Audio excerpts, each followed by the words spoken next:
Even one down the sideline, and he's got Cass over the top. Big side. Down the sideline. Touchdown. His signature move and his signature performance. Allen, big ball one more time.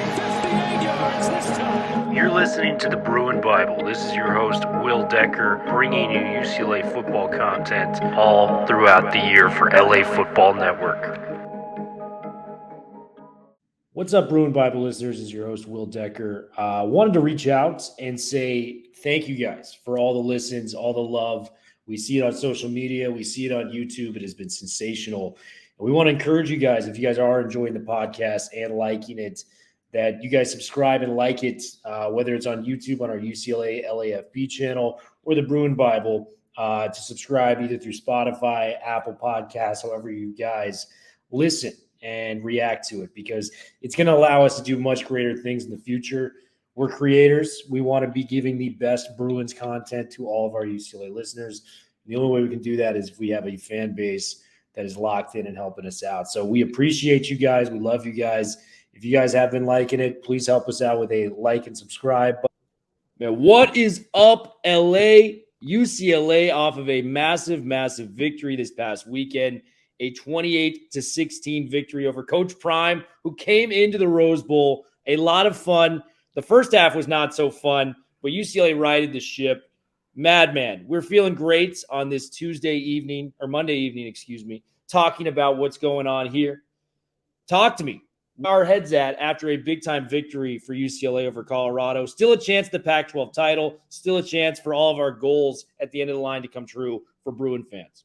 Will, I think it's a day of rejoicing. This is a really terrific day. Obviously, there were moments there that weren't as pretty as others. It wasn't exactly a Picasso or a Michelangelo on Saturday night. But the bottom line is this team now moves to 6-2 with everything to play for. And you just look at the convergence of factors here, Will. Over 71,000 at the Rose Bowl. That was the highest attended game, not just for UCLA this year, but in the entire Pac-12 conference. So for all the conversation around attendance the last couple of years, and are people going to come out and make the trip out to Pasadena? Is there really deep passion at scale for the Bruins of UCLA? That answer has been a resounding yes, with such an iconic atmosphere. It was so great to have Chris Fowler and Kirk Herbstreit do the game, and Kirk Herbstreit talking about how much he loves UCLA growing up. And then when you factor in the beautiful uniforms that everyone has been sort of agreeing upon are just so gorgeous, both UCLA fans as well as, fans across town have even agreed that these are uniforms that UCLA should be wearing for all home games moving forward.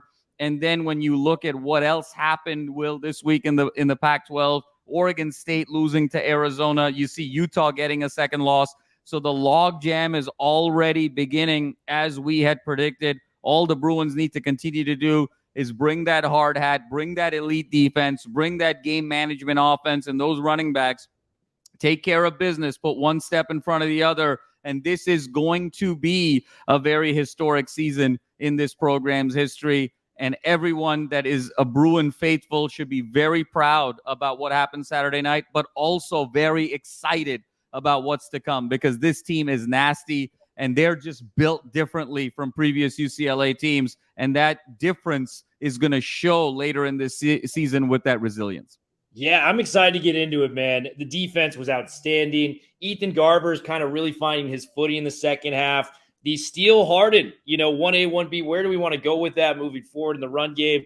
So, Chip's post game, I think, is going to be a fun thing to talk about. But before we get into all of that, we got to go with our sponsor, Underdog Fantasy, new sponsor of LAFB.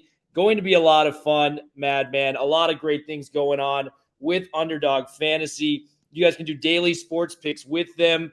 It's been something that I've really looked into, as it's legal within California, to get my bets off and what I want to do. Underdog Fantasy, make sure you guys use promo code UCLA LAFB. It's going to be a lot of fun. Make sure you sign up with the link that's going to be linked into our podcast and our YouTube ads. They match you guys up to about $500 on the advertisement if you guys use our code UCLA LAFB. So make sure you check in with them on that. Madman. Let's start with the defense, man. And these are all per Ben Bolch's article. It was a special Saturday evening that UCLA put together defensively. 7 sacks, 10 tackles for a loss. 4 for 14, they held Colorado on third downs. You could feel it immediately. Colorado had 2 very strong situations of punching in for 6 to start the game. The defense kept UCLA in this game in the first half. 4 turnovers for the UCLA offense was not pretty. But those first 2 trips to the red zone for Colorado, stifling them to field goals, I cannot underscore how important that was to UCLA moving forward, keeping the momentum with UCLA Bruins. Let's take a look at some of the stats, too. 4.27 yards per play. That is the lowest since 1988. 15 points per game. Right now, it's the best figure since 1980. And they are leading the nation in fewest yards per carry at 2.1. That is the lowest since 1985. That is all per Ben Bolch's article. Madman, I'm going to give you the floor here. This defense is something special. We haven't seen the likes of this defense likely in over 40 years. Talk to me about this D, because it is going and humming on all cylinders for UCLA fans. Will, I mean, it's the anchor of this team. I can't believe it sometimes when we have these conversations, Will. Sometimes I feel like I'm dreaming. I'm going to wake up in the middle of the night and realize this was all, I was in the Matrix. I was in Inception. This was all an alternate reality, because we are talking about a UCLA team, a Chip Kelly-led UCLA team, and all we can do is just gush over this defense. Look at where this team was, Will, a couple of years ago. We have gone from a triple-digit ranked defense consistently, where the goals coming into this season were, if they can only just be top 65, top 60, top 70. When you couple it with that offense, magic can possibly happen. And here we are talking about a team that is a perennial top 10 defense. When it's all said and done, could be in a year where you still have Alabama and you still have Georgia and you still have Ohio State and you still have Michigan, a year where they could be the best defense in America. It's incredible to think about. But yet again, they absolutely dominated this game. 7 sacks as a team. The Murphy twins, Latu, 10 tackles for loss. They absolutely suffocated Shedeur Sanders. I give Shedeur Sanders a lot of credit, Will, for just surviving that game. I mean, the fact that he was able to just finish that game was absolutely remarkable. Every time he dropped back, the pocket just absolutely collapsed on him within 1.2 to 1.5 seconds. It was really remarkable to see. And you said it best, Will, in terms of those first 2 drives, to keep it a 1-score game. It was 6-0. You knew this offense was eventually going to find itself and just get out of its own way. But it's very different, especially when you are a run-first team, when you have a quarterback that is really in more game management mode. When you're only down 1 possession, you still can do everything you want from a playbook standpoint, and the nerves and the calm is all there. If that would have been a 10-0 game or possibly a 14-0 game, then you could have possibly seen Garbers press a little bit more, or the running backs try and do too much and open themselves up to some negative plays or even more turnovers moving forward. So this defense, Will, they just moved the line of scrimmage. It just doesn't seem to matter. And that's what is so incredible about this unit. You start a drive on their own red zone. You start a drive anywhere on the field. It doesn't matter if the offense has punted 6 times in a row or they haven't scored 9 times in a row. Just nothing makes this group flinch. They just go out there, play after play, and they treat every moment as an independent event and come out with the aggression and come out with the tenacity. Can't say enough about it, Will. You said it best with the statistics and what the historical reference is. This is the best defense in the Pac-12. And I don't think there's a single team, whether you're talking about Oregon or Washington or USC or any other perennial offensive power in this conference, wants to see this group and have to play with them and have to match up with them. UCLA, with that defense, is putting themselves in a position to win every game from here on out. And if they do that, you're talking about a massive bowl appearance. You're talking about some serious hardware coming to this group, and it's all thanks to this defense. And D'Anton Lynn I think, is the front runner for National Assistant Coach of the Year. I mean, I just don't see a world where D'Anton Lynn is not at least a finalist, and I don't see a world where he doesn't win. What he has been able to do with this unit is absolutely spectacular. They disguise their scheme so well. They disguise pressure so well, and they're able to attack the ball in a number of different ways. This is an NFL-style scheme that is just imposing its will and just ferocity in a college game. Yeah, it's been so impressive. And we've talked about Shadur Sanders and his numbers coming into this game. Second in the nation in passing yards per game coming into that game, and third in the nation in touchdown passes. He finished about 130 less passing yards than he normally does. He was hit 17 times. He was knocked down 13 times. Dion actually came out to the press and said we had to inject him, just to get him back out there on the field. Absolutely. With some pain-numbing stuff because he was getting hit so hard out on the field. And D'Anton Lynn has been sensational. I have been such a fan of what he's brought to the table for UCLA, kind of that NFL style, scheme, the younger kind of coach approach that he brings out there on the football field. But I also want to say Ken Norton Jr. is a huge part of this too, man. Ken Norton question. Jr., that front seven, how the linebackers are moving, how they're kind of blitzing. He's been an NFL defensive coordinator. He's been a defensive coordinator at USC, some of those strong defenses there. I kind of want to ask you, in your opinion, this is D'Anton Lynn's first time as a defensive coordinator. I know it helps him having a veteran, a guy of established creed and presence as Ken Norton Jr. does. How much percentage are you willing to give credit to D'Anton, and how much percentage credit are you willing to give to our guy Ken Norton Jr.? Because I think it balances out a little closer than people may think. Oh, Will, I think it's at least 60-40, if not 50-50. I think that Ken Norton Jr. deserves so much credit for what's happened this year. And I know what people will say, well, he was here in years past and D'Anton was, and D'Anton's here now, and just overnight the defense has turned around. Yes, but you got to understand D'Anton is bringing a fresh perspective, a fresh set of eyes, a unique kind of tactical and strategic skill set. But these are all Ken Norton Jr.'s players who recruited Latu to come to UCLA, who recruited the Murphy twins, who recruited Carl Jones, who recruited the vast majority of that front seven. That was all Ken Norton Jr. And I think that they connect with one another in a very unique way here, Will. I think they're both very high energy guys. They're very high integrity guys. And they're guys that just have a passion for the game, and they want to win, and they want to keep proving themselves. And they're both the sons of very decorated individuals in sports. I mean, Anthony Lynn will continue to be a very successful coach. Opportunities continuing for him in the NFL. And then Ken Norton Jr., everyone forgets, he's got the 3 Super Bowl rings. He's got, the lineage with the Seahawks. He's got the lineage with those great USC teams. His dad was heavyweight champion of the world. His dad beat Muhammad Ali in a fight. I mean, there may not be a greater achievement in the history of sports, Will, than to be able to beat Muhammad Ali in a fight.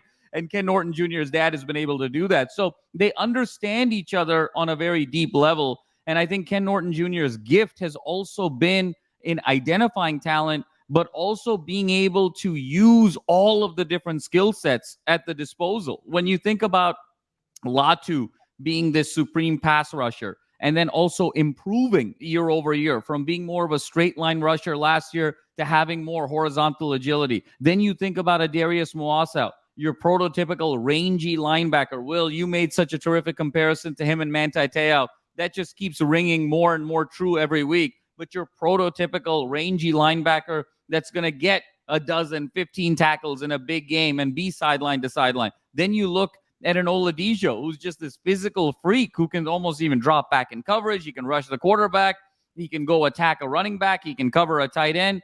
And the fact that Ken Norton Jr. is able to put each of these guys in the right position to succeed, even though they have such varying different skill sets, is a testament not only to how he identifies talent, how he's able to sell that talent and bring them to UCLA, but then how he is able to place those guys on the field in the best possible position to succeed. So obviously D'Anton Lynn is the darling of UCLA right now, but this is not possible without Ken Norton Jr. And we are so grateful to have him, not just as a linebacker coach, but really as the face of UCLA recruiting moving forward.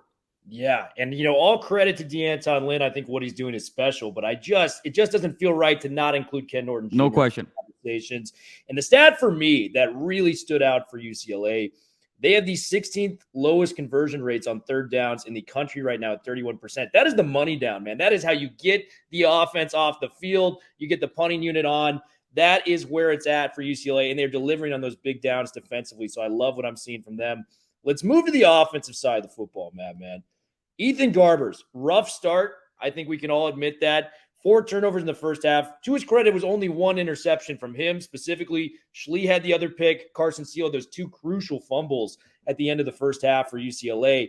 But boy, did he turn it up in the second half. And where you kind of saw him take the car keys of the offense was the first drive of that second half. 2 plays, 75 yards, a big completion over the middle to Logan Loya for that 49 yards. And then he went to Matavao for a 26-yard touchdown right after that. Talk to me about Garbers. It's hard to kind of dig yourself out of those holes sometimes when you're struggling. The first 4 or 5 drives really did not go his way, but he finished with 269 yards, 2 touchdowns, 20 of 27 through the air. That is exactly the kind of stat lines we need from these quarterbacks moving forward for UCLA as a game manager, not somebody that's going to run the offense, entirely through him, but a guy that can make plays when his number's called, and that's what Garbers did. Absolutely, Will. And I think that it was a tale of 2 halves for Garbers. You talk about the early interception and obviously holding Colorado to the field goal. But think about how UCLA ended the first half. I mean, it was fumble, interception, missed field goal, fumble. I mean, those were the last 4 drives at the end of the first half. You sort of walked in up 7-6, knowing that Colorado really hadn't done anything offensively outside of those first 2 drives, outside of an early play, and then obviously the turnover. But UCLA really had an opportunity to stretch the lead, extend the lead, and they were getting some vibes, Will, a little bit about that Arizona game last year. If you recall, DTR fumbled at the end of the first half, and that kind of changed the dynamics of how you felt about that game after halftime. And there was kind of a similar eerie feeling at halftime of this particular game of, did UCLA kind of let an opportunity slip away from really getting separation from Colorado? And Garbers came right back. I just love that he was able to reset, Will. And I think we've talked so much about how is he going to respond to adversity. We saw it in that Coastal Carolina game. His confidence really dipped after the interception. We've talked about it at length. He had an opportunity to go back into the locker room, reset, come back out. And what I love about Garbers is he didn't try to be anybody he wasn't in the second half. Oftentimes, when you've got a quarterback who's maybe stressed, who's overwhelmed, who's feeling the pressure, they're going to go and step beyond themselves, and that's going to create more negative plays and more turnovers. Garbers just went back to the basics. He is a great quarterback when it comes to sort of reading those seam routes up the middle and finding his security blanket in Logan Loya, and he did exactly that. He found his favorite target on the first throw. Loya did an outstanding job. That was a terrific kind of subtle wheel route off of that stack. Chip called an absolutely phenomenal play, and then it was quick tempo, and you found Matavao up the middle down that seam route. It was a very simple throw, and that made it 14-6. This offense could then exhale, and then it was off to the races they go. And I think, Will, what I really like is he's got such an identity. I mean, he was 20 for 28 against Stanford for 8.6 yards per attempt. He's 20 for 27 against Colorado at just under 10 yards per attempt. This is a guy that is going to be looking for the short to intermediate passes, and he's looking for his big receivers. Logan Loya obviously had a phenomenal game with 7 catches, 111 yards, and that absolutely incredible one-handed catch where he toe-tapped the wrong foot, was able to hold it in his right hand. But then, Will, the next 6 receivers, leading receivers on this team were all tight ends or running backs. If you consider Kyle Ford a tight end, the next 6 leading receivers after Loya were tight ends or backs. So Garbers has very clearly established what he wants to do, and that is he's looking for those checkdowns, he's looking for those intermediate routes, and he's looking for his slot receiver in Loya, and he is surveying the field, wanting to get the ball out quickly and needing to sort of protect the ball. And so I think this is now the identity of this team, a top-notch defense, a game-managing quarterback, and obviously kind of that run-first emphasis, and allow Garbers to play off of that. So much criticism, Will, earlier in this year with Chip about the run-throw distribution, if you recall, and we had a conversation about it. This was absolutely phenomenal. 45 runs, Will, to 28 throws. So this was exactly the breakdown that you want if you're UCLA. This is the recipe for success. And again, much like Washington State, it was the turnovers that kept Washington State in that game longer than needed to be. That was the case with Colorado. But ultimately, the moment UCLA cleaned it up, they were able to create separation. Yeah, and I mean, 10 different receivers with catches this week. I mean, he's peppering the ball around to all the right places. You got to love that for UCLA. Garbers getting a little bit of everyone involved. I was going to wait to save this for later, but talk to me about the emergence of Logan Loya. It seems like something that's really kind of fine-tuned its way into this year. Logan Loya has made big catches over the middle, big catches in traffic. We saw the 49-yard catch we referenced earlier. 7 catches, 111 yards. I mean, these were career highs for Logan Loya. Talk to me about the emergence of the slot receiver that UCLA has been waiting on for a couple of years now, but it's finally at our fingertips. Well, Will, he's a slow burn. It's like a fine wine. It's taken a while with Loya. You and I talked about him year one on the podcast, Will, if you recall. Obviously, after the lineage with Oregon and being such a decorated recruit at that particular time, here he is in his final year here at UCLA and making such a big impact, really grabbing that torch from Kyle Phillips as the primary slot receiver.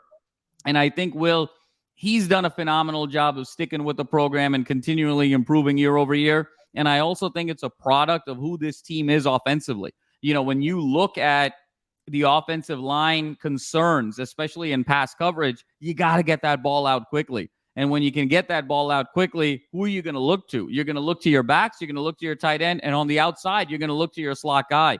And so Loya is that perfect weapon on the outside, given what the offensive line situation is. And then when you look at the quarterback, you got a young freshman who started part of the season, who was going to make mistakes, who's going to be sort of locking in on certain guys that he really likes. Moore had a great rapport with Loya. And now when you look at Garbers and his style of play, it's also very conducive to Loya. How terrific is this, Will? His first career 100-yard receiving game. And it comes against Colorado in one of the biggest games crowd-wise that UCLA has played in a very long time. So couldn't be happier for Loya. I think he's going to continue to play a huge role on this team. Now the question becomes, in certain games where they're going to need a bigger play, can you find a way to get JMS going at some point? It's sort of remarkable to think about this, Will. He had 1 catch for no yards. It was really the first reception of the game early in that game. Is JMS kind of caught it out of the flat. It was a bit of a bubble screen, and then nothing else after that. So the fact that they got no yards from JMS makes that Loya performance even greater. And just that one-handed catch, Will, off of the wrong toe tap. I mean, that was one of the great catches in UCLA football history. I don't think that's hyperbole to say in any way, shape, or form. And he will continue to be that primary weapon on the outside, given what UCLA wants to do offensively. And I just love, Will, the identity of this team. They just know exactly who they are. They know exactly what they need to do. It's sort of that age-old adage of Bill Belichick, just do your job. It feels like everyone just knows their job and what they need to do. And as long as UCLA can play relatively mistake-free football, this team is going to be a handful for anybody. Yeah, and we still have some, epic games on the schedule. University of Arizona next weekend in Tucson. A bear of an opponent. I don't want to overlook this one. We lost them last year. They just upset Oregon State, who beat us 2 weeks ago. This is going to be a big, big game, so let's tune in for that. We've talked about the receiving room. I think we got to have the conversation about Steele and Harden. Steele was running the ball very effectively. 11 carries, 75 yards. It's a 6.8-yard average. That's very, very solid. But, man, those 2 fumbles lost while we were just holding on to that 1-point advantage in the first half. We were deep into the territory of Colorado. One was on the 6-yard line of Colorado. One was, right on the cusp of field goal range. Those are big, big fumbles. Chip didn't sound too panicked about it in the postgame presser. He loves Carson. He thought they were big hits on him. Is this something to be concerned about in terms of moving forward? Because TJ Harden had more carries, 78 yards and a touchdown, but just every time this guy touches the ball, it feels like a big play is about to happen. We saw that with that 1 catch, 25-yard where he hurdled the guy, made moves in the open field. He had the touchdown run in the second half. TJ Harden has been my guy this year. Carson Steele has kind of crept into that role. But what do you see for the running back room moving forward for the Bruins? Will, I think it was a little bit of an anomaly with Steele. I think we sort of forget to realize that look at this guy's workload the previous 3 games. And, it was 20 plus carries the last 3 games. He was well on his way to another 20 carry game if he didn't fumble.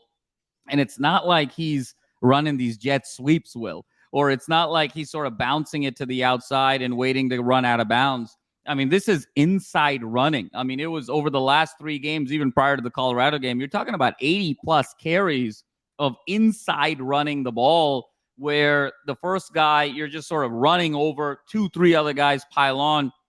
Even though he's built like Superman, there's no question about it.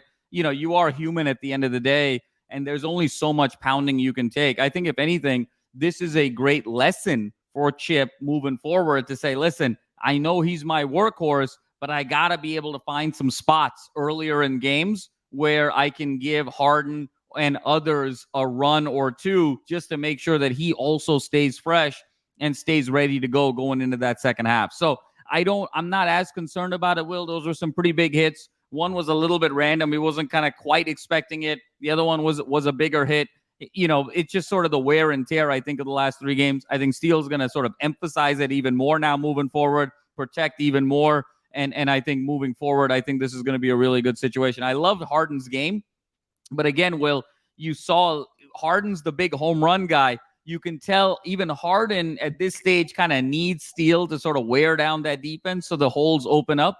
Because what's also telling, same defense, same play, same situation, Steele over 11 carries, 6.8 yards per carry. Harden over 20 carries, 3.9 yards per carry. So you're talking about 3 yards per carry less for Harden.